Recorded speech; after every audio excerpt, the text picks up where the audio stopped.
Welcome everybody to another episode of J-Man's Road Rants.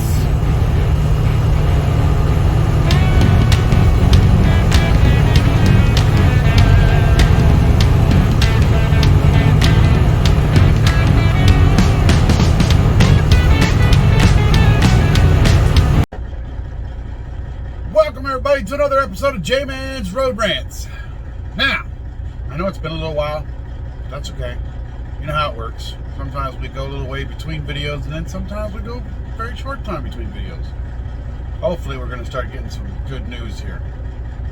Anyway, the topic today is over the daylight savings time bill that's been passed in the Senate and is now in the House. But before we get started, click that like button, the subscribe, and the bell so you be notified when I upload again. Go ahead and follow me on Twitter and Instagram at JManFromKC. Now, let's get started.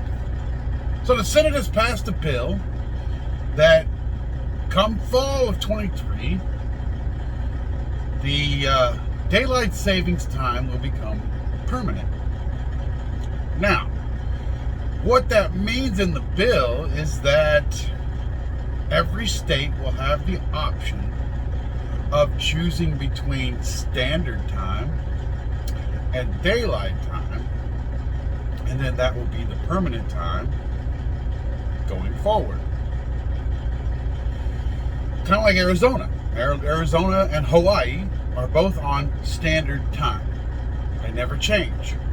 So when the rest of us have to move, spring forward or fall back, Arizona and Hawaii stay the same, which is why Arizona's in Mountain Time Zone during the winter and in Pacific Time Zone in summer and spring, because they don't change. So every state would have the option of choosing, which to me would get a little confusing, I think. Let's just say that Illinois decides to stay on standard, but Missouri and Kansas, they decide to go with daylight. Then you'd have 7 a.m. on the East Coast, let's say Indiana, and then you'd get to Chicago, would be 6 a.m. I'm sorry, let's take that back again. Indiana actually chooses the daylight as well. So they, 8 a.m., it would be 6 a.m. in Chicago and 7 a.m. in Missouri and Kansas. So it would be a little confusing on the timeline. But, whatever, that's the bill. It's got to go through got to get past the House, and it's got to be signed into law by Biden. But we'll see how that works out. But let's talk about this, okay? In the winter, you generally average around 10 hours of sunlight from sunrise to sunset. And in the summer, it's up to 15 hours. Okay, so there's about a 5-hour difference. Not 1 hour difference, folks. For those idiots out there that believe when we spring forward, it actually gives us more sunlight, it's half true. Depends on how you word it. We don't actually get more sunlight because of that hour forward. We get more sunlight at night, just not total. Because we don't change our time zone. It's still the same. Roughly 10 hours in winter and 15 hours in the summer. That doesn't change.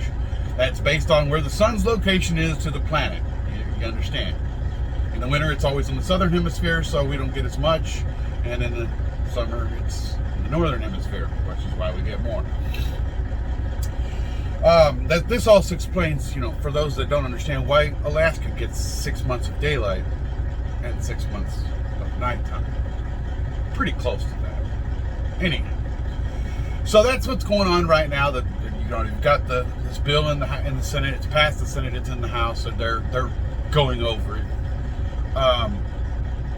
Honestly, I've never understood it. Why we do the switch makes no sense to me. Let's kill everybody's sleep schedules. We take an hour away from them in the springtime and give them an hour to them to the wintertime. It screws up your schedule. Most people don't recover for a week at least. Again, like the classic meme of the Indian chief talking about only white man thinks that you can take a foot off bottom blanket, put it on the top blanket, make longer blanket, because yeah. I'm actually for ending the switch, but I would stay on standard time. I mean, just the way it should be. Anyway, that's my opinion. If you like it, hit the like button, the subscribe, and the bell so you be notified when I upload again. You can follow me on Twitter and Instagram at JManFromKC. Thanks again for watching, and have a good day.